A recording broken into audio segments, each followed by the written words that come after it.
Hola, buenas tardes. Muchas gracias por estar nuevamente el día de hoy con nosotros. Martes 20 y le tengo una noticia importantísima para todos aquellos que no les gusta este horario de verano y que les gusta el horario de invierno, que es nuestro verdadero horario. Empezamos este próximo domingo. He estado consultando a la gente sobre el horario de verano y el horario de invierno y creo que a nadie le importa mucho más que a mí y a alguno que otro que, bueno, pues piensa diferente a mí también. Piensan que el horario de verano pues, es más agradable, es más afable, y entonces, bueno, lo van a extrañar. Yo no, ya entramos mañana, este domingo a nuestro horario. Recuerde que hay que retrasar el reloj una hora y ya. Nuevamente, horario de invierno. No sé por qué le ponen horario de invierno si es nuestro horario. Fíjese que estos cambios de horario, yo creo que estaría bien allá, bueno, en Estados Unidos, perfecto, porque ellos sí pueden aprovechar esa hora extra. Nosotros no.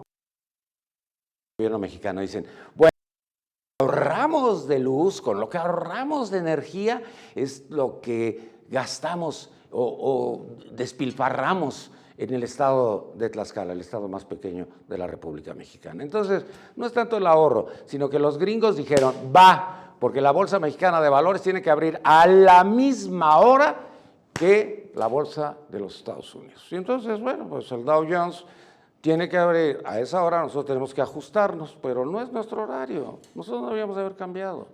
Nosotros podíamos habernos quedado perfectamente en este horario que viene, el de invierno, y no hubiera pasado nada. Pero bueno, mientras los gringos no se enojen, ya ve que se enojaron por lo de este proyecto Mérida, este plan Mérida, esta cosa que vale 195 millones de dólares.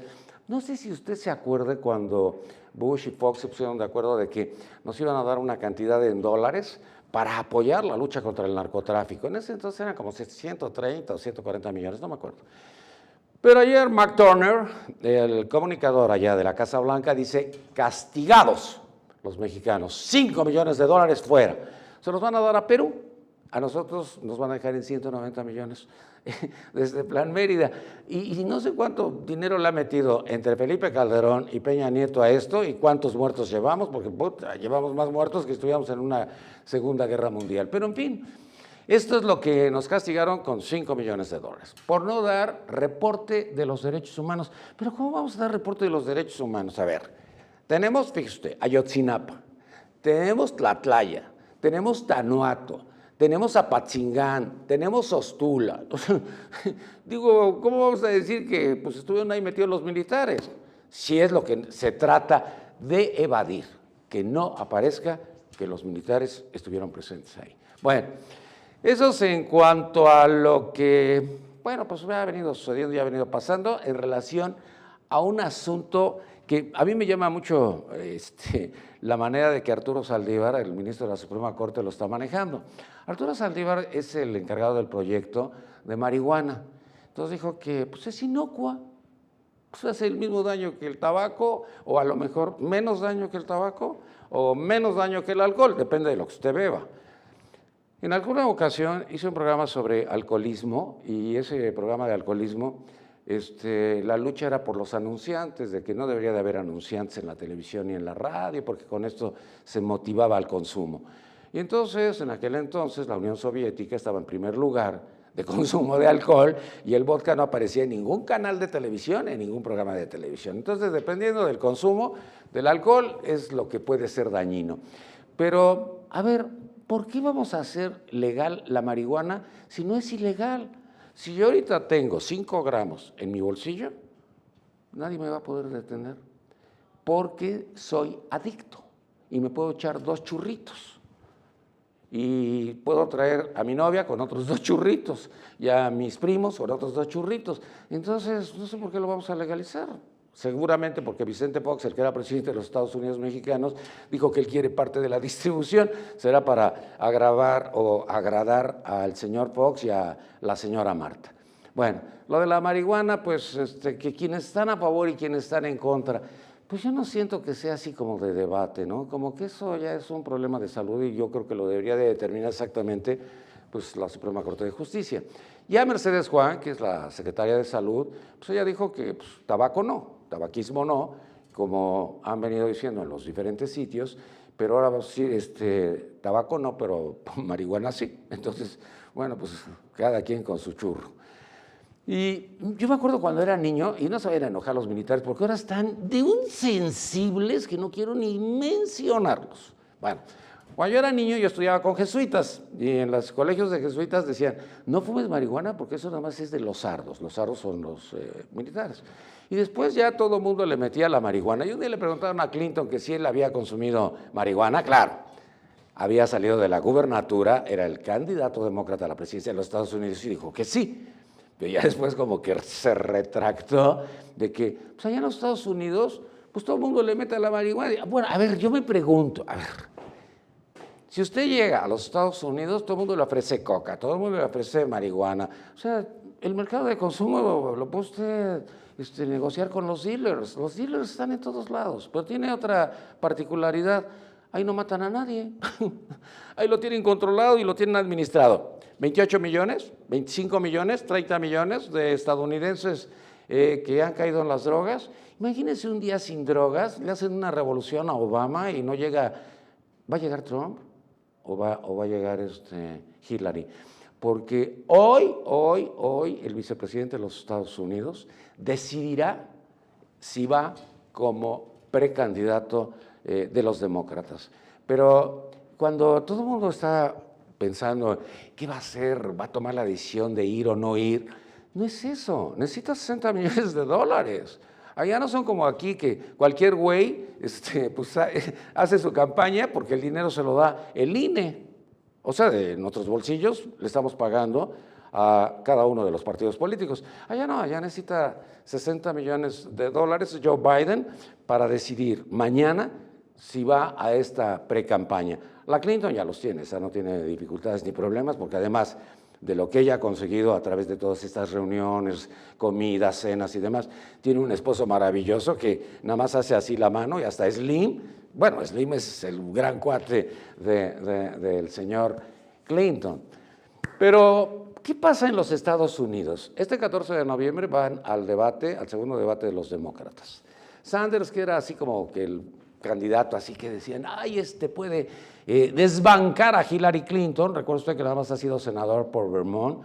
En una ocasión ella ha sido reelegido, pero de ahí en fuera tiene 74 años, lo cual lo coloca en una posición difícil para llegar a la presidencia de los Estados Unidos, porque pues dentro de 2 años que llegue y gane la presidencia, tendrá 76, a los 80 se va a querer reelegir y a los 84 pues ya va a ser de la séptima edad. Entonces dicen que no van con él y pues bueno, no salió como se pensaba después de que él dijo que era socialista. Decir socialista en los Estados Unidos, allá en Vermont, todos votaron por él, pero nada más en Vermont.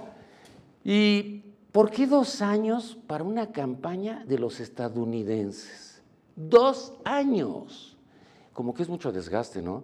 Pero nosotros, ¿de qué hablamos? A ver, ¿cuándo se destapan los candidatos? ¿El 15 de septiembre? No, al otro día, el 16 o 17 de septiembre. Y entonces tenemos elecciones hasta julio. ¡Pa' su madre! Casi 1 año. Antes, el pretexto, la justificación es que todo lo hacían en ferrocarril, Lázaro Cárdenas y todos estos andaban en ferrocarril, y para visitar la República Mexicana, usted ha visto todas esas fotografías que están en la parte de atrás del ferrocarril, despidiéndose o saludando cuando van llegando a los andenes. Pero esto fue hace mucho tiempo. ¿Por qué seguimos tardando 1 año? ¿Sabe cuánto tardan en Canadá? Ya no tienen al primer ministro, ya llegó el nuevo primer ministro. 68 días, elección, para afuera. No hay desgaste. Deberíamos de ser como los canadienses, deberíamos de imitarlos. Y mire que ellos tienen el problema de que los franceses y los que hablan inglés y toda esa situación que han venido viviendo en los últimos años, y nosotros pues nada más es el PRI hacia dónde va a apuntar, porque ahora ya parece que puede ser Aurelio Nuño. El presidente Peña lo ha placeado, por todos lados. Y ahora, pues Nuño es la figura. ¿Será porque es la figura o porque el anterior, Emilio Choiffet, un personaje, un intelectual muy reconocido, de gran prestigio, no hizo absolutamente nada en 3 años? Porque la Secretaría de Educación no se movía. La Secretaría de Educación salió con su reforma educativa hace 2 años y no caminaba. y nadie lo pelaba, y a donde iba él, pues nadie, todo el mundo lo ignoraba. Entonces llegó un momento en que la Secretaría de Gobernación, que no era su papel, tenía que hacer las funciones de la Secretaría de Educación. Entonces, ahora que está Aurelio Nuño, se nota su presencia, va a las escuelas, se retrata con los niños, va con los papás, todo eso, pero ayer le dio un espaldarazo Peña cuando dijo 50,000 millones de pesos para las escuelas, porque las escuelas están destrozadas. A lo mejor usted aquí en el Distrito Federal ha ido a alguna de estas escuelas. Pues no, no las va a encontrar así. Pero en las poblaciones del sureste de la República Mexicana están, bueno, es una desgracia. ¿Cómo es posible que con un mesabancos estén ahí todos los niños de primero, segundo, tercero, cuarto y quinto y sexto grado, con un solo profesor? ¿Cómo le hace? Digo, ¿será superhéroe? ¿O debe de ser superhéroe? Esa es la forma en que estamos educando.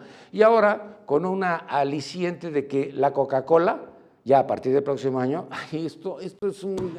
Bueno, gracias al Congreso, de veras, qué maravilloso Congreso. Nos bajó el IEPS a la gente pobre 50 centavos. Ahora no va a ser un peso por litro de Coca-Cola, ahora va a costar 50 centavos por litro de Coca-Cola, ese va a ser el impuesto. Entonces ya los niños tomarán Coca-Cola, porque si no hay bebederos, ¿en dónde van a tomar agua? No hay agua para los WC, pues mucho menos en lo otro. Entonces Aurelio Nuño puede ser aspirante a la presidencia, sería el candidato de Peña, podía ser el candidato de Peña. El otro es Mario Fabio Beltrones, que todo el mundo dice que es el presidente del PRI de 2015 a 2024, sexenio de 9 años, nunca habíamos tenido un sexenio de 9 años, pero puede ser, ya sabes que aquí en este país hasta los independientes ganan. Bueno, pero a ver, ya están ellos, y José Antonio Meade ha sido secretario pues con los panistas y con los priistas, porque si usted recuerda fue secretario de Energía con Calderón, después lo hizo secretario de Hacienda, posteriormente entró Peña y lo hizo canciller, y ahora lo hizo el secretario de Sedesol. Y ese es el bueno, porque era cuando Colosio llegaba y repartía lana a todo el mundo, y todo el mundo votaba por Colosio. Estaba muy sencillo, había que mitigar la pobreza, no, había que ver cómo se ganaba la elección. Entonces, él puede ser también uno de los aspirantes para esta candidatura presidencial. ¿Por qué estamos hablando de la candidatura presidencial? Porque no hemos dejado de hablar. Por lo menos López Obrador empezó el año 2000 a decir que quería llegar a Los Pinos. Lleva 15 años y ahora se siente Roosevelt. No sé si usted ha escuchado sus spots en la radio, dice, yo voy a ser como Roosevelt cuando llegue a la presidencia de los mexicanos. Ay, caramba. Bueno, no sé, antes era como un odio terrible a los gringos, ahora ya se siente Roosevelt, pues no sé si está cambiando de la izquierda a la derecha o cómo se está moviendo, pero a ver, va a ser candidato a la presidencia de los Estados Unidos mexicanos, un hombre que tiene una escasa representatividad en el Distrito Federal, otra escasa en el sureste del país y nula en el norte de la República Mexicana. Pues no tiene las canicas. El que sí puede ser es candidato independiente y puede llegar a la presidencia es Mancera, porque Mancera no se registró con ningún partido político y tiene, por azares de la vida, los medios de comunicación. El hombre más publicitado en este país se llama Enrique Peña Nieto. En segundo lugar, Miguel Ángel Mancera. Tiene televisión nacional, tiene radio nacional, tiene prensa nacional, o sea que lo que él diga, si él estornuda, sale en toda la República Mexicana. Gratis, pues imagínense cómo diablos no pueda tener todas las canicas para poder ser candidato a la presidencia de la República y candidato independiente, porque ahora con eso que ya no queremos a la partidocracia, es que la partidocracia nos cuesta mucho dinero, mire. En este presupuesto que no le entendí absolutamente nada, yo no le tengo por qué entender, pero todo el mundo gritaba y decían vivas como si hubiera ganado México el Mundial de Fútbol. No sé por qué estaban tan contentos. En lugar de que los perredistas y los panistas estuvieran enojados porque los periodistas habían ganado con lo del Congreso, todos estaban contentos de que lo habían sacado en tiempo y forma, porque hoy era la fecha fatal. Entonces cumplieron con su cometido. ¿Cuál cumplieron con su cometido? Todo lo que les presentó el presidente, pues ahí lo fueron medio bordando, arreglando, y total que eso es en lo que nos quedamos. Ese Congreso, pues yo creo que lo único que le falta es oposición, porque pues Zambrano, pues yo no le veo nada, ese presidente, es el presidente del Congreso y es el de la izquierda. Él recibió 2 millones de pesos por darle la presidencia municipal a Barca. amarga, el que tiene la bronca de Ayotzinapa. Y por el otro lado, hoy sale en el periódico Reforma de que pues es la única persona que está contenta porque a él lo maiciaron para pasar la reforma fiscal. Entonces, como que se ve más priista que perredista, ¿no? Bueno, pues así están las cosas ya para ese año. Lo del Chapo ya ni le platico, porque ya no sé ni qué decirle del Chapo. Ya todo el mundo habla del Chapo, pero yo no sé si el Chapo se convirtió en un ícono. Ayer lo comparaban con Pablo Saldívar, con Pablo, pero el de Colombia, Pablo no, Escobar. Saldívar es el que tengo en la mente porque es el ministro de la Suprema Corte de Justicia. Me lo encuentro ahí y le digo, oye, fuimos a la Suprema Corte de Justicia, ¿qué vas con la marihuana? No, estoy haciendo el proyecto. Ah, está bien, está bien. Bueno, lo de Pablo Escobar, oiga, Pablo Escobar era distinto, a lo mejor era igual de criminal y de matón que pero ese pues fue legislador, salía en la tele, arreglaba a todo mundo, viajaba, hasta que, bueno, se acabó todo. Igual que se va a acabar con el Chapo, porque ayer decían que pues ya se les había escapado por tercera vez, esta vez a la Marina, pero a ver, la información sale en Today Show, y ¿cómo es posible que salga en ese programa la información? Y todo el mundo no estábamos enterados. Le preguntan al director, al secretario de la Policía Federal, a Renato Sales, que qué pasa con el Chapo, y dice, no, eso no es el tema, ese no es el tema. ¿Por qué? Porque no estaban enterados. Pero ya Today Show lo había dado a conocer en todos los Estados Unidos, de que el Chapo, bueno, pues ya lo había detenido la Marina y que tenía una herida en la cara y que tenía otra herida en la pierna, y bueno, pues ya todo el mundo ahí fue, pues de alguna forma enterándose hasta que tuvo que aceptarlo el gobierno federal, pero que se les fue de las manos. Si los gringos ya habían hecho el triángulo perfecto, de dónde se encontraba a través de geolocalización, los gringos de Estados Unidos y los gringos que tenemos aquí, que no sé dónde diablos están, porque dice que la DEA los de la DEA que están en México ya también habían cruzado información con los estadounidenses, pues entonces tenemos más DEA aquí que PGR. Bueno, ya los tenían así, pero ahí está.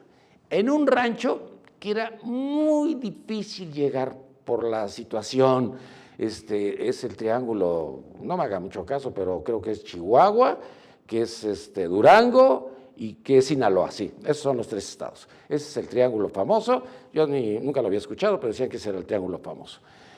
¿Pero qué pasó?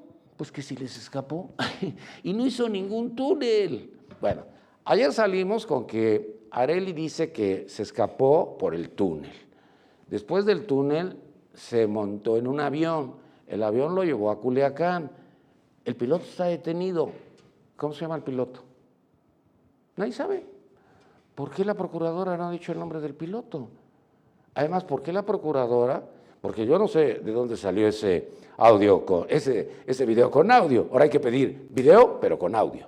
Porque el video que vimos, pues nomás eso fue que el 12 de julio, ¿no? El 12 de julio se escapa, el 12 de julio nos pasan un video, todo planito, y dijimos, ay, mira, ahí cuando se va por la regadera, se va por el hoyo, ya nadie volvió a saber de él. Pero con el audio se oyen los trancazos de las máquinas que estaban horadando, y cuando se hace el silencio absoluto, eso quiere decir que ya habían llegado al sitio por el donde se iba a escapar el Chapo, porque nunca lo presentaron.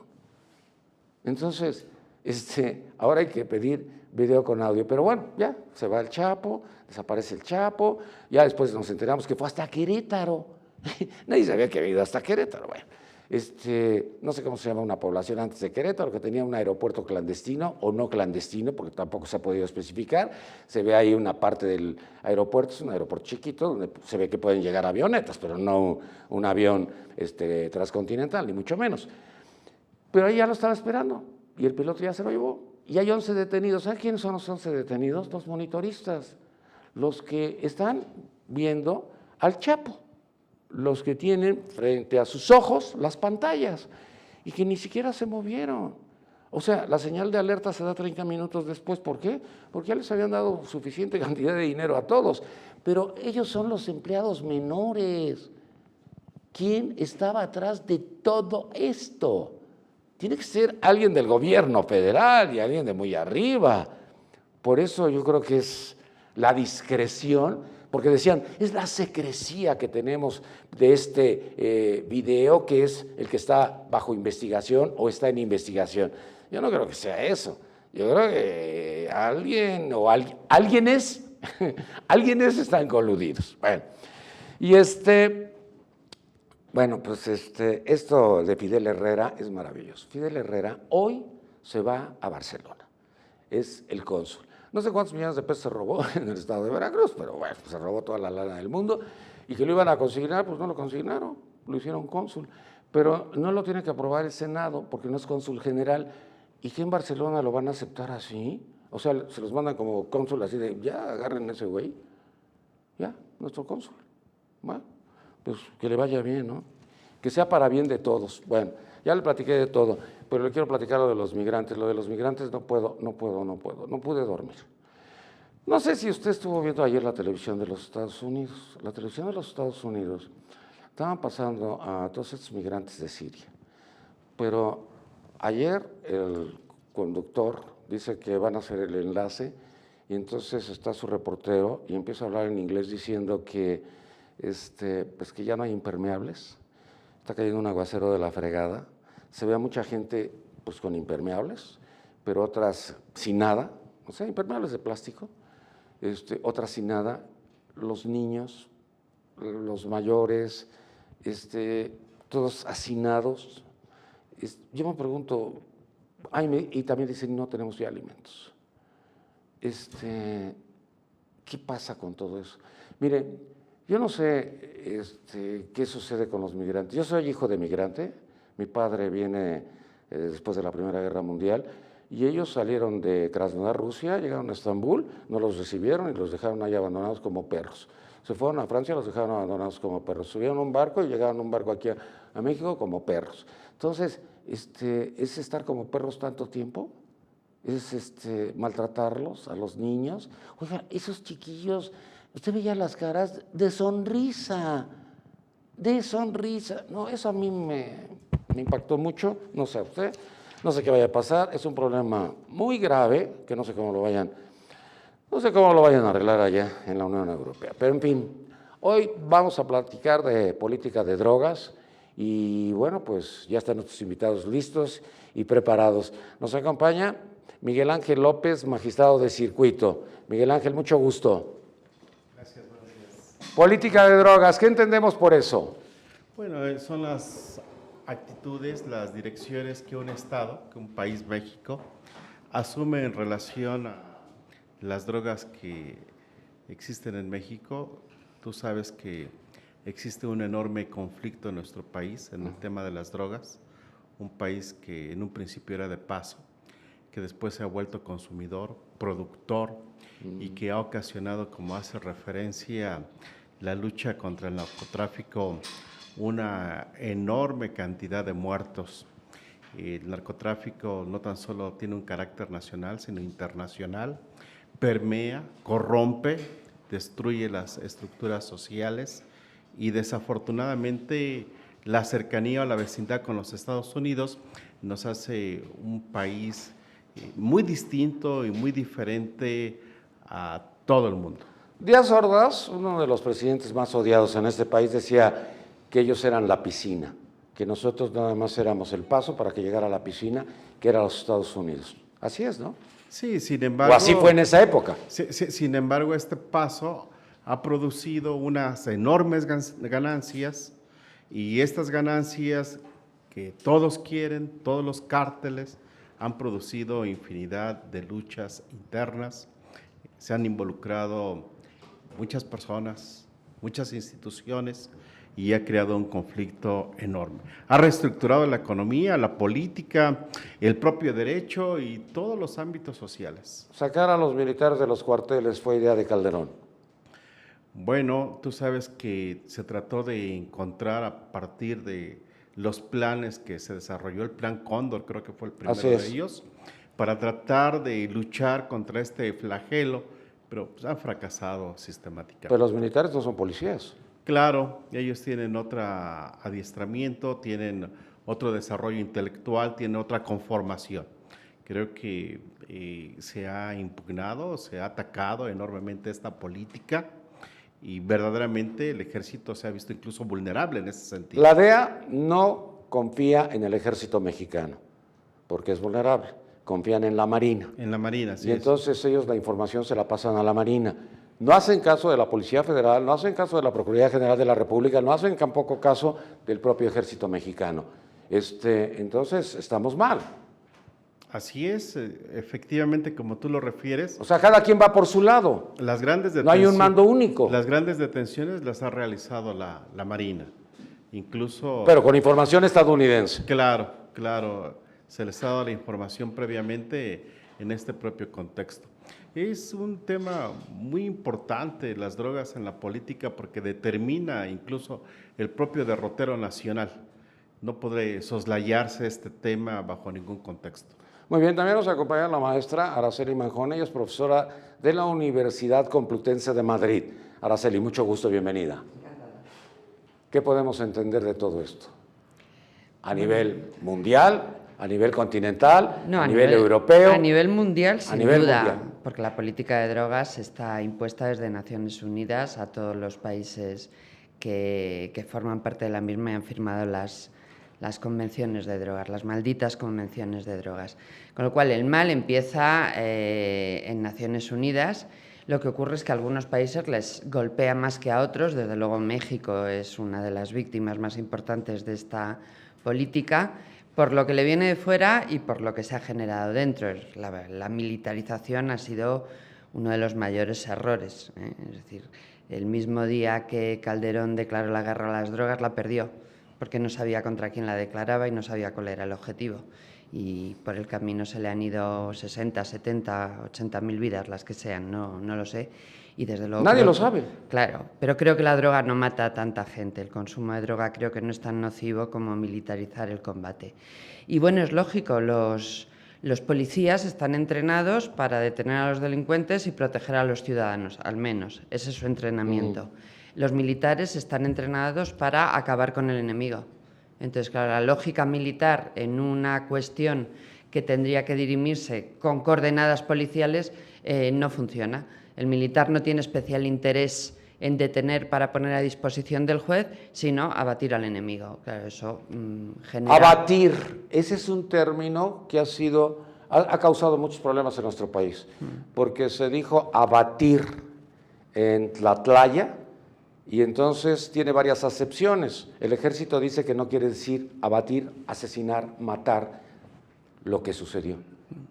Ahorita que lo usaste, sí, me brincó. Vamos a ver, cualquier persona cuando escucha el término abatir y lo protagoniza un militar, sabe que no es imprescindible matar, es neutralizar totalmente al enemigo, pero si hay que matarlo, se le mata. Eso es abatir. Muy bien. También nos acompaña el doctor Miguel Ángel Granados, él es coordinador del doctorado del Centro Universitario de Estudios Jurídicos. Miguel Ángel, mucho gusto, bienvenido. Igualmente, muchas gracias, Nino, aquí estamos a tus órdenes. ¿Qué pasa con esta política? Bueno, yo creo que es un problema con muchísimas aristas, a ver, algunas de las tocaste. Quisiera hacer una pregunta. Sí. Nosotros antes no hablábamos de esto. ¿Por qué era así como soterrado o no salía en los medios de comunicación? Yo me acuerdo que todavía en los tiempos de Fox, bueno, pues sabíamos que pasaba la droga, que Culiacán era donde estaban los que manejaban este negocio y todo eso, pero no le dábamos tanta importancia. Pero a raíz de que militariza al país, nos desgracia la vida a todos. Son dos factores, sí está la militarización, pero también considero yo que algo que ya se comentó, efectivamente, antes éramos trampolín, la alberca estaba de aquel lado. Dicho por el propio Díaz Ordaz. Pero ¿qué fue lo que pasó? En el momento que se generaron mercados internos, también obviamente había que pelear por esos mercados internos. Y entonces ya no era hacia afuera, sino también hacia adentro. Y a mí me estás bloqueando por todos lados, voy a generar consumo interno. Y entonces esto creo que es lo más grave, ¿no? Que ese consumo interno es lo que está generando a su vez las guerras en cada entidad federativa, donde tenemos casos pero patéticos, donde, vamos, la gente tiene miedo de salir a la calle, ¿no? En el norte, sobre todo. Tamaulipas se llama Mataulipas. Yo estuve en Monterrey y a mí lo primero que me dijeron, no salga de noche. Sí. No salga de noche, ¿no? Estuve hospedado en un hospital, en un hotel, donde estaba lleno de policía federal. No hayas ido al Hospital Ángeles porque ese es muy caro. No, afortunadamente tengo seguro de gastos, pero de todos modos, en el hotel donde yo estaba hospedado estaba lleno de policías federales. Es una cosa impresionante, o sea, vives así con el terror de qué es lo que va a pasar, qué es lo que está sucediendo en este entorno, ¿no? Entonces, es un problema con muchas aristas. Creo que el gran problema también ya lo determinó la doctora en el sentido de decir, estamos sujetos a políticas que ni siquiera ponemos nosotros en función por una sencilla razón, porque ni siquiera conocemos nuestra realidad. Y ese es un gran dilema.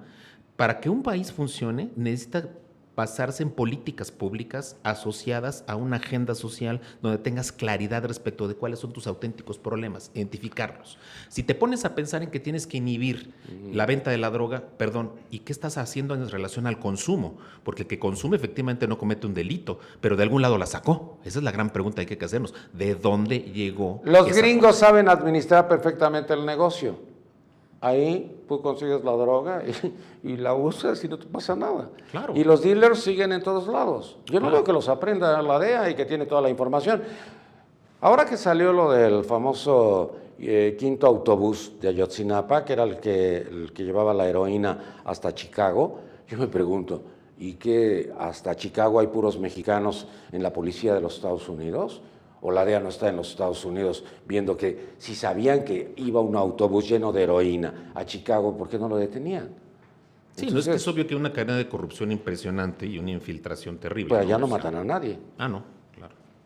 Es distinto. Sí. Ahora, aquí el Chapo no se fugó, pagó para que no lo extraditaran y pagó mucho dinero. ¿A quién? A muchos de allá arriba. También nos acompaña el día de hoy el maestro Roberto Carlos Fonseca Luján, profesor de la Facultad de Derecho de la UNAM. Roberto Carlos, mucho gusto. Mucho gusto, Nino. Muy contento de estar aquí. Sí. Cuéntame. Pues mira, puntualizando un poco lo que ya han precisado mis compañeros aquí en la mesa, creo que lo que ha sucedido un poco en la política nacional de drogas es que hemos partido de algunas concepciones equivocadas que nos han llevado a propósitos erróneos. Uno de ellos ha sido esta idea de que era posible acabar con las drogas, en la idea de que era posible erradicar completamente la producción, según era una tesis que se había sostenido desde el seno de las Naciones Unidas, ¿no? Esto, bueno, tras una década pues se ha visto que no es posible, ¿no? No es posible un mundo sin drogas mientras no se atienda a lo que sería la demanda, ¿no? Es decir, mientras no busquemos cómo se atienden a los consumidores, cómo disminuir a los consumidores, pues entonces el mercado va a seguir generándose, ¿no? Ese era un primer error.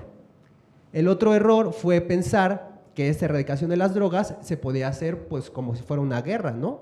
Es decir, en este país se pensó que, bueno, los narcotraficantes… Un país pacifista que nunca había tenido problemas. Cuando volteábamos hacia Guatemala, hasta Brasil, veíamos que, bueno, ellos de veras tenían golpes de estados permanentemente. Es más, Bolivia es el país con mayor número de golpes de estado y nosotros no teníamos militares afuera, no teníamos militares en los aeropuertos, no teníamos militares en las casetas de peaje, no teníamos nada de eso. Era como una vida normal o tranquila o muy parecida a los gringos sin el dinero de los gringos. Sí, claro, se sabía, como decías, ¿no? El narcotráfico existía… Sí. Era parte de la cultura, etcétera, pero no había esta fragmentación del tejido social que ahora se ha padecido, ¿no? En la última década, que fue resultado pues de esta idea obtusa de pensar que era posible acabar con el problema del narcotráfico como si se tratara de un conflicto armado, ¿no? Y bueno, las consecuencias se ven en las calles. Bueno, y entonces, ¿qué es lo que sigue? ¿O qué es lo que ustedes están determinando, decidiendo o discutiendo en esta reunión, en este simposio que tienen? Bueno, cada uno de nosotros aporta una opinión, aporta una idea.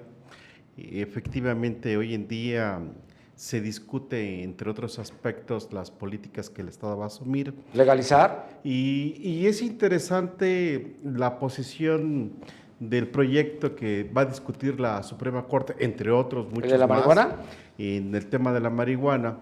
Pero, por ejemplo, yo escuchaba hace un momento que a los farmacodependientes se les permite tener hasta 5 gramos de marihuana. Pero siempre ha sido, o sea, no hay problema. Nunca ha habido… Tú llegas ahorita a un antro, te hacen el cateo, sí. Traes tus 5 gramos, no dicen absolutamente Pero, nada. ¿qué sucede, Nino, si traes 6 gramos?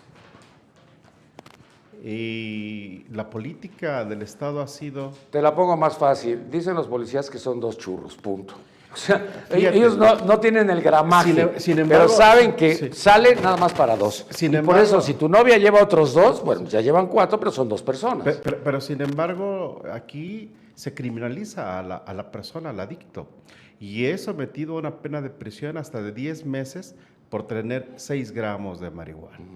La Suprema Corte también ha determinado que tablas son tablas, nada más puedes tener 5. Y hay otros países, Alemania, y que ha percutido en Argentina, en Colombia, donde hay una política muy interesante. ¿En qué sentido? Que es una autopuesta en peligro, que es el propio individuo que bajo un principio de dignidad se autodetermina y hay una autolesividad. Ese también contexto de la salud pública tal parece que se ha constituido en muchos aspectos un mito. Creo que tenemos que encontrar medidas alternativas para resolver el problema, pero los contextos deben de ser interesantes. Legalizar, como haces el inquirimiento o el interrogatorio, puede sonar muy interesante, porque en muchos países que se ha legalizado no hay un solo muerto por este aspecto. Tienes Holanda, por ejemplo. Mira, a mí me preocupa, por ejemplo, ahorita lo de Uruguay, que es un ejemplo, pero es un país muy pequeñito, ¿no?, en cuanto a territorio. Pero a mí lo que me preocupa es por qué tantos muertos, eso es lo que me aterra. Lo está diciendo ahorita la maestra, oye, 60,000, 70,000, es que cada quien le pone la cifra que quiere, porque no sabemos cuántos muertos. Los agarraban y los echaban así a las fosas comunes, porque ni siquiera hay investigación. Todos eran delincuentes. Yo me acuerdo de San Fernando, cuando matan a los 72, sí, y entonces dicen, acribillaron o mataron o abatieron, para usar el término, a 72 narcotraficantes. Se salva un salvadoreño y un hondureño. Y entonces dicen, no, si nosotros somos migrantes. O sea, los mataban y les valía pito, los tiraban a las fosas. Oye, este es el país de las fosas. Tú vas por, no sé, Guerrero, por Oaxaca, por Michoacán, y van abriendo fosas y van sacando osamentas, porque ya no saben ni cuántos años tienen. Aquí hay un aspecto muy importante. El narcotráfico representa el negocio número 1 en el mundo. Y lo que es dinero es motivo de codicia y de ambición. Evidentemente, ese es un cuestionamiento que habría que atender en todas sus raíces. Permea y corrompe absolutamente todo. ¿Se ha filtrado en la política mexicana? Tú lo has dicho, la fuga del Chapo, tú lo has expresado, permeó mucho dinero hasta las esferas más altas. De otra forma no se podría entender. Muy bien. Maestra Araceli. Vamos a ver, la pregunta que has hecho varias veces, yo creo que casi todo el mundo sabe la respuesta. El crimen organizado y el tráfico de drogas funciona en otros lugares sin muertos. Entonces, ¿cuál es la diferencia? Estados más fuertes, estados no infiltrados, miedo a la autoridad porque se sabe que va a responder. Esta mañana lo hablábamos precisamente en la UNAM y yo ponía el ejemplo de los años en los que el crimen organizado gallego introducía en toda Europa la cocaína colombiana y nunca hubo un muerto, jamás hubo un muerto. Es decir, que tampoco es consustancial. Eso es parte del problema. Los muertos, y la experiencia demuestra que puede haber drogas prohibidas y tráfico ilícito de drogas en manos del crimen organizado y no producirse estas cifras de muertes tan sumamente alarmantes. Eso por un lado. Por otro lado, bueno, hasta hace unos años discutíamos si el modelo de la prohibición había fracasado o no. Ya lo sabemos, ya hay que dejar de hablar de ser fracasado. Ha fracasado. Lo único que hay que ver ahora es cuál es el mejor modelo para poner en pie. Bueno, Uruguay y varios estados de Estados Unidos han legalizado, entendiendo por legalizar, regular, claro, adoptar modelos regulatorios que suponen más intervención que la propia prohibición. Y no ha pasado nada. Solo se han violado las convenciones de Naciones Unidas, pero no ha pasado nada básicamente relevante. La cascada de países en todo el mundo, y muy especialmente en Latinoamérica, que van a regular una o varias modalidades de consumo, de producción y de venta de marihuana, es espectacular. En Estados Unidos ya lo han legalizado en 5 estados. En 14 se prepara el referéndum.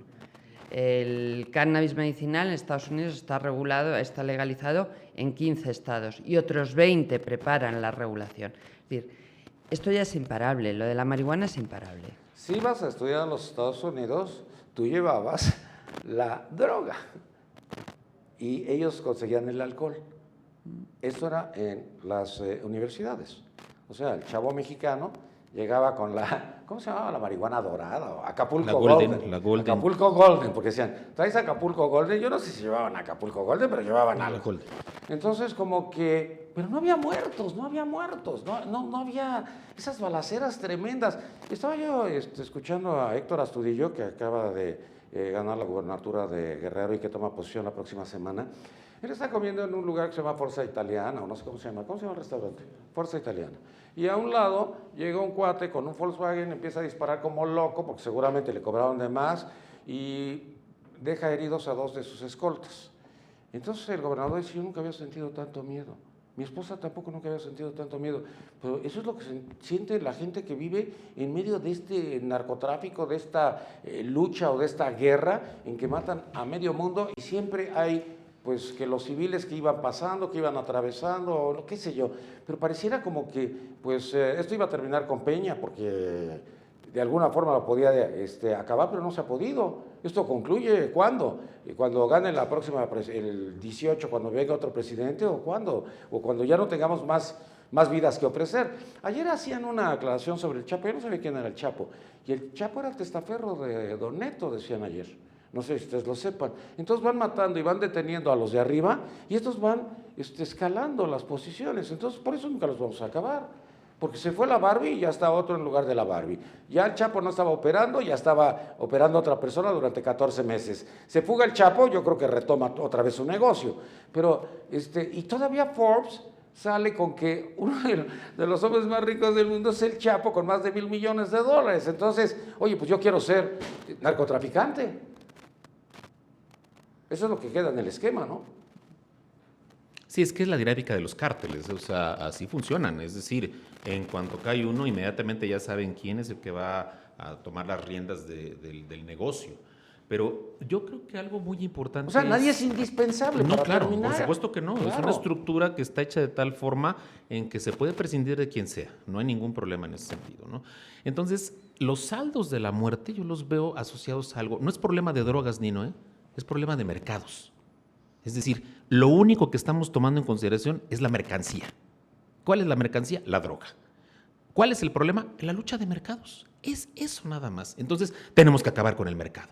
¿Cómo le hacemos con el mercado? Como decía Roberto, pues tenemos que empezar a pensar en nueva política pública asociada primero a que nos hagamos responsables como sociedad de la posibilidad de poner en la calle la droga, de que nuestros niños no tengan acceso a ella, de que nuestros adolescentes, si eventualmente lo tienen, que sea, también restringido el uso y que si somos adultos seamos plenamente responsables de eso, porque fue el problema también con la prohibición del alcohol en algún momento histórico. Sí, pero allá en Estados Unidos, aquí, Exacto. Un chavito Ese es el problema. llega a Walmart y compra una botella de tequila y se la venden. Claro, no. Y Ahí nada de que eres, a ver tu ID, a ver si tienes claro. 18 años de edad, no.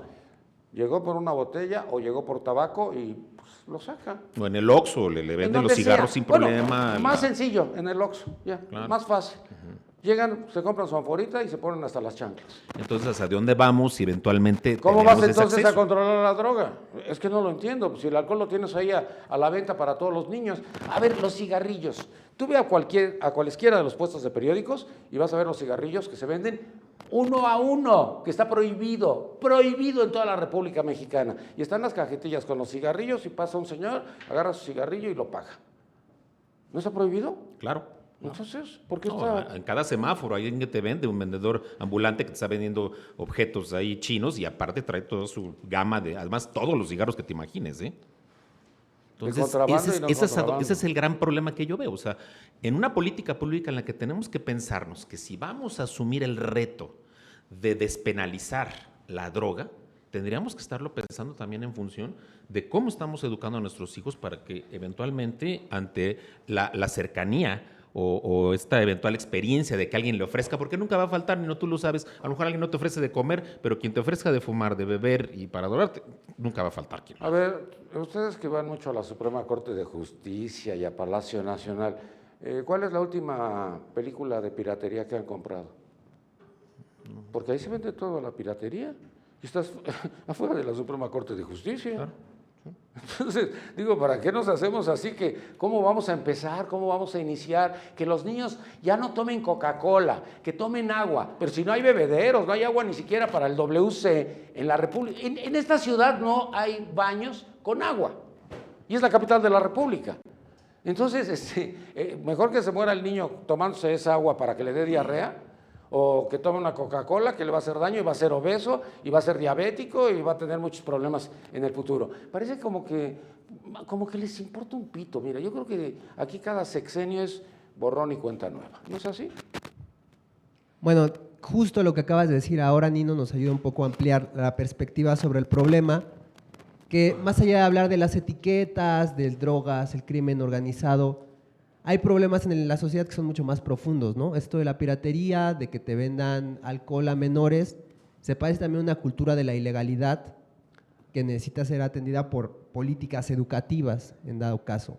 Entonces, ese es otro camino por el cual lo que se puede empezar a frenar o a cortar es este flujo de recursos humanos indiscriminado para las fuerzas del crimen organizado, ¿no? Es decir, gente que necesita oportunidades. Yo ahí tengo mis dudas. Cofepris hace 15 días, no dejes tu micrófono.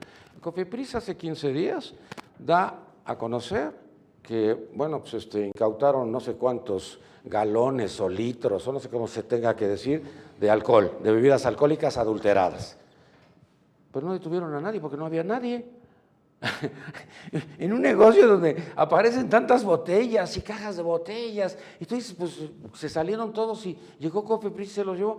No, como que o somos muy brutos nosotros o nos quieren ver la cara de brutos, porque pues no hay detenidos. Sí, vaya, es terrible esa corrupción que de repente se ve, ¿no? Eso era adulterado, es para que me muera yo. Porque tiene no sé qué etanol o no sé qué cosas estaban diciendo. Yo no sé, no le entiendo eso. Pero estaban diciendo que tenía algo que es dañino. Sí. Bueno, también hay otro problema que es la diversificación de actividades criminales, ¿no? Es decir, estas mafias no se dedican solo al negocio de la droga, sino hay ese otro negocio que tú hablas, ¿no? Y hay adulteración de alcohol, pero a la vez hay adulteración de medicamentos. Y bueno, de ahí podemos pensar en otros delitos como es trata de personas, llegas y compras un Viagra secuestro, y no te funciona y extorsión. dices, chin, me fregaron. Sí. Ya ahí ni con el auténtico va a servir después. Sí. Pero Oye, bueno, el tema ahí, Nino, es... pero a ver, mira, Ajá. ahorita que nosotros hicimos el de coches robados. Y este de coches robados es muy interesante porque dicen que muchas unidades de aquí están en África. No sé cómo le hacen para que lleguen hasta África, pero bueno. Pero ahí sí hablas de delincuencia organizada. Es que yo no entiendo la delincuencia organizada en otra forma más que en los coches. El que se roba el coche se lo entrega a otra célula, que es el que lo transporta o lo lleva. No me hagas mucho caso porque no creas que le aprendí mucho al que sí sabe. Y lo lleva a otra parte. Ese en otra parte le pone apócrifos, los documentos, las placas, los sellos, no sé, todo. Y en ese momento... bueno, lo pueden vender. Si no lo pueden vender, va a un deshuesadero. ¿Sabes dónde está el deshuesadero? En Iztapalapa. No puede ser. Te falta un espejo y te vas a Iztapalapa. Oiga, ¿no tiene un espejo? Sí, pues coja los que quiera. Pues todos son robados del deshuesadero. Entonces, yo no veo la política de drogas cómo va a funcionar, o cuándo va a funcionar, o quién la va a poner, o quién la va a llevar a cabo. Aquí, en este país. Si la ONU ya hasta nos castigó por no mandar la información sobre los derechos humanos, nos castigaron con $5 millones, que yo creo que hemos de estar preocupadísimos. Esto de la iniciativa Mérida que decías. Ay, no, esa iniciativa Sí. Mérida fue una vacilada. Pero bueno, el tema aquí es... Pero esa pensar- iniciativa Mérida era para la lucha contra las drogas. Sí, para eso es ese dinero y recursos para el Estado, pero bueno, cediéndole la palabra a mis compañeros, la idea es un poco, se va a ver el tema de ver el mercado, porque eso pensamos que es los recursos, ¿no? del crimen organizado. Entonces, combatimos eso, podemos combatir lo otro, ¿no? La violencia. Cuando hablamos de mercado, el consumo aquí es de ¿cuántas personas? ¿Se tiene así una cifra negra? Porque en Estados Unidos se dice de 25 a 30 millones, y bueno, pues ahí cabe todo, ¿no? Pueden ser más o menos. Pero aquí en México, ¿qué tantos hay? Hombre, los datos no son tan alarmantes. Yo entiendo que sí alarman en la medida en que el consumo se ha incrementado, pero no hay datos especialmente alarmantes. Sí hay datos falsos. Hay veces que se dan unas cifras de consumo que si tú sumas las que da 20 países, pues es imposible, porque en el planeta no puede haber tantos consumidores. Claro. Eso por un lado, es decir, pero la situación no es tan alarmante. Lo que es alarmante es que no se atienda para nada las situaciones de consumo problemático. Eso es lo alarmante. Y yo verdaderamente no creo que sea solo una cuestión de mercados, porque los mercados se transforman, son distintos en cada momento, porque en Holanda, en España, en Dinamarca también hay mercado, y en Uruguay también hay mercado y no hay muertos. O sea, no es el mercado el que manda sobre los muertos. Son otras circunstancias que no se dan en algunos otros países donde en Marruecos hay mucho mercado, hay mucho tráfico y no hay muertos. Y no estoy hablando, es decir, que es otra cosa, no es el mercado el que mata, sino la forma de atender a determinadas situaciones. Y bueno, tú lo has dicho, si delante de determinados edificios se vende piratería, es que claro, estamos hablando de un país donde hay un 95% de impunidad. En drogas, en piraterías, en asesinatos o en secuestros, me da lo mismo.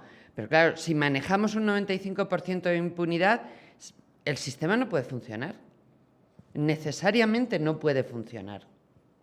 Y si le sumamos la corrupción, la impunidad y la incultura en contra del derecho, pues son contextos, son cánceres que son una realidad de nuestro país.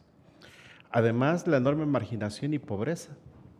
Se habla de 60 millones de pobres, de 15, 17 millones de pobreza extrema. Más de la mitad del país, de la mucho población. Más de la mitad.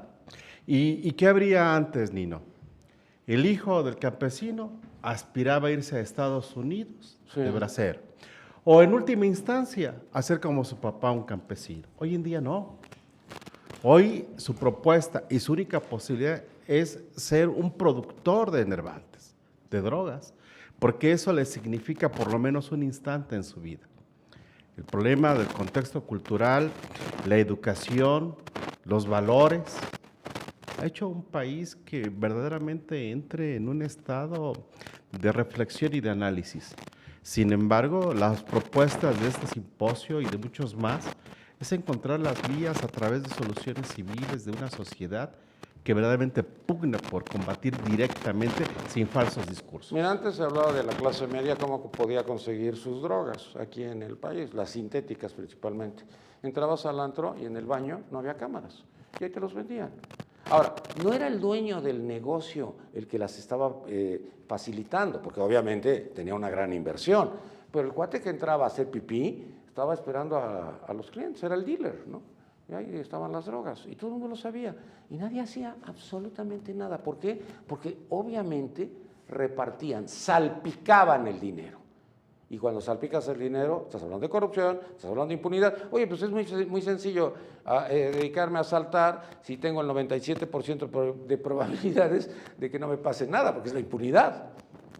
Ahora, en un país en donde se dice que los de arriba se llevan todo, pues como que nadie cumple con la ley, ¿no?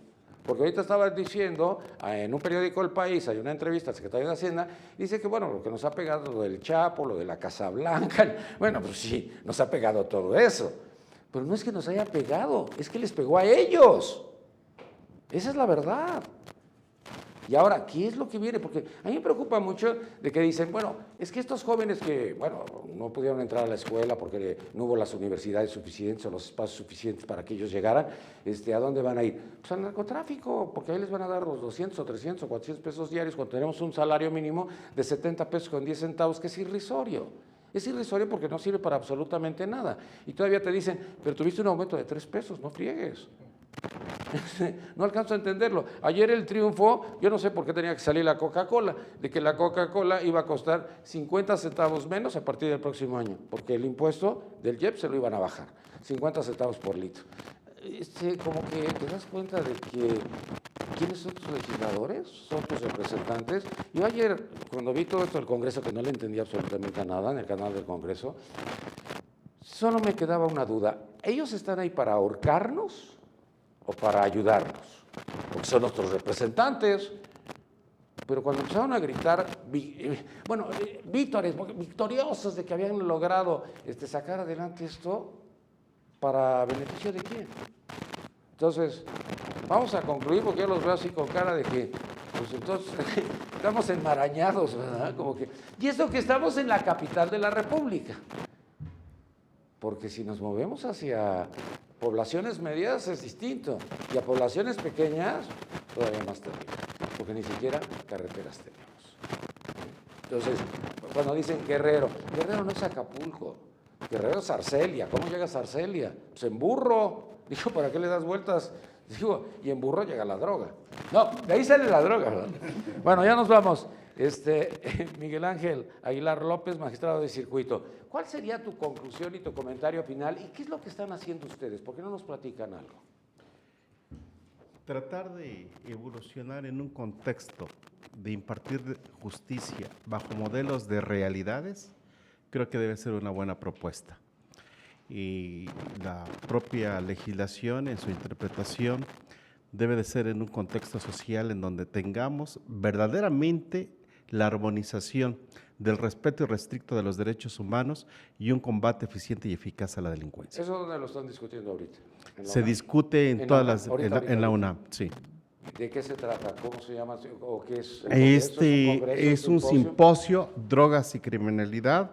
Es un homenaje al doctor José Narro Robles y en donde participan académicos y funcionarios de organismos internacionales. Un respeto a los derechos humanos, el contexto de realidades sociales, combate a la delincuencia, la posibilidad de la legalización de los narcóticos, las políticas internacionales. Muy bien. Gracias, maestra Araceli Manjón, profesora de la Universidad Complutense de Madrid. Conclusión, comentario final. Pues que hay que empezar a hacerle la guerra a la prohibición. ¿A quién? A la prohibición. Pues si nosotros no prohibimos nada.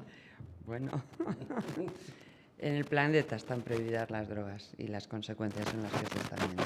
Pero, hay que cambiar los modelos. ¿cómo lo vamos a cambiar? ¿Cómo lo ha hecho Uruguay? ¿Uruguay puede ser el ejemplo? Uruguay puede ser el ejemplo de que se puede hacer. No, el modelo no es exportable. Naturalmente, las circunstancias de Uruguay no se dan en otros países, eso es evidente. Pero sí de la decisión de ser responsable de tu propia política, no admitir la que te viene desde fuera y poner por encima de todo los derechos humanos y la salud pública. Eso es lo que ha hecho Uruguay. Es decir, que a ellos les vinculan más los derechos humanos y la salud pública que las convenciones de Naciones Unidas. Bueno, a nosotros nos pasaba algo hace 15 años. Decíamos que nos podíamos colombianizar y los colombianos furiosos, enojados con los mexicanos por usar ese término. Pero creo que ya nosotros lo superamos, ¿no? Sí, yo creo que sí, porque Colombia estaba sufriendo varios conflictos a la vez y por lo tanto era lógico que allí la situación fuese tremenda. Aquí es menos el conflicto y la situación está siendo más tremenda, pero Colombia está sabiendo salir de ello. Y el término efectivamente es muy ofensivo para los mexicanos y para los colombianos. Supongo que para un colombiano ser el patrón oro de la violencia y de la desgracia no es nada agradable. Ahora cuando llegas a los Estados Unidos lo primero que te preguntan es ¿a qué te dedicas? O si eres agroindustrial, porque los narcotraficantes son agroindustriales y así se les denomina. Pero en fin, muchas gracias y muchas gracias por haber estado con nosotros. Y pero no podemos no podemos adoptar el modelo uruguayo, porque el presidente no anda en Volkswagen. No se rían. Bueno, si no puedo platicar con ustedes, pues no vuelvo a platicar, no vuelvo a hacer ningún comentario. Doctor Miguel Ángel Granados, tu conclusión, tu comentario final. Gracias, Nino. Efectivamente, pues invitarlos, seguimos trabajando allá en la Facultad de Derecho con este simposio. Mañana vamos a estar por ahí desde las 9 de la mañana, hablando a fondo, vamos a hablar a fondo de esto. ¿Va a haber una memoria o qué? Sí, claro que sí, va a haber una memoria de este evento. Y bueno, la gran conclusión para mí es que efectivamente hay que trabajar muchísimo sobre este tema. Creo que podemos transitar hacia esa despenalización, pero siempre sin descuidar la parte importante de los niños, de los adolescentes, de cómo estamos nosotros como padres, en lo muy particular, educando a nuestros hijos. Creo que eso es algo muy importante porque de otra manera estamos generando campo de cultivo, campo propicio Nosotros éramos para el un consumo ejemplo de para las otros drogas. países por la familia. ¿Sigue siendo la familia el vínculo más importante en nuestro país? No, ya se ha perdido mucho, lamentablemente. Muy bien, muchas gracias. Miguel Ángel Aguilar López, tu conclusión, tu comentario final. Bueno, muchas gracias por el espacio. Como ya hicieron los compañeros el comentario, los esperamos si pueden el día de mañana en la Facultad de Derecho a continuar estas pláticas. ¿Es entrada libre? Sí, claro, es entrada libre. Estas pláticas sobre las drogas, la criminalidad tratar de pensar algunos otros modelos de atención a este problema, en la idea de que las cosas ya no pueden seguir como están. Gracias. Bien. ¿Y ustedes nunca han fumado marihuana? o? No, jamás. Yo no, jamás. Yo tampoco. No le entré ni a la marihuana Por eso ni estamos al alcohol. aquí. ¿Mandé? Por eso estamos aquí. Pues a Clinton le preguntaron y dijo que sí cuando era candidato y después dijo mangos. Hay que preguntar en la Suprema Corte. Sería una A opción. Saldívar, tú lo dijiste. Se lo voy a decir, que tú lo dijiste. ¿A los 11 o a los 9? Gracias. Me da mucho gusto conocerte. Igualmente, Gracias. mucho gusto. Gracias. Buenas tardes, muchas gracias por habernos acompañado el día de hoy. Buenas tardes, me despido de usted. Mi nombre es Nino Canú.